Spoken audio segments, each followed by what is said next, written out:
We tend to think of the events of late 1918 and early 1919 in terms of their very important kind of impact in Ireland. The Irish general election obviously hugely important, and that leads directly to the setting of Dáil Éireann.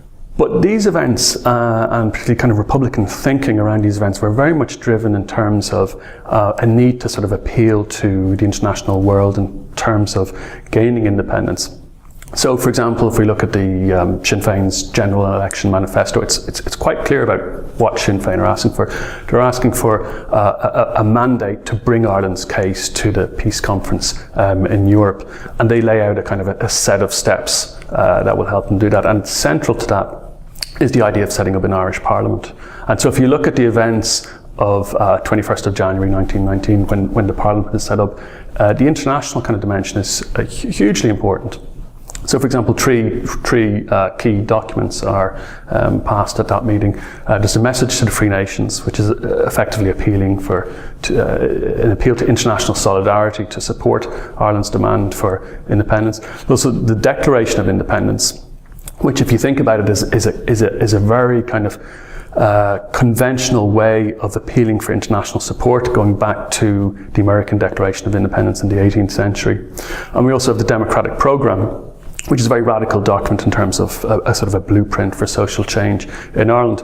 But one of the reasons why there is a democratic programme is to appeal for sort of international socialist and trade unionist support.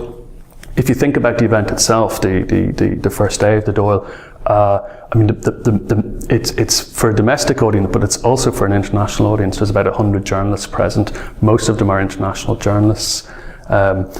Proceedings are in Irish, then French, then English.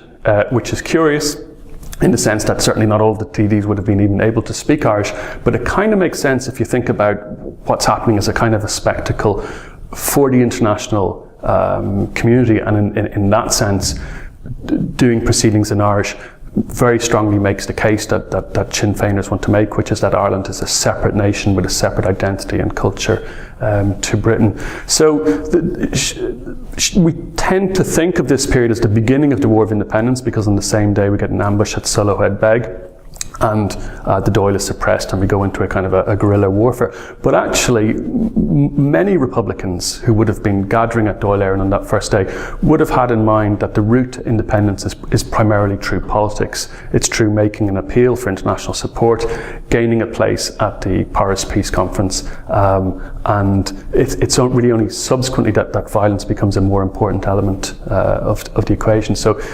diplomacy, propaganda, international press were a very important part of the political campaign for independence.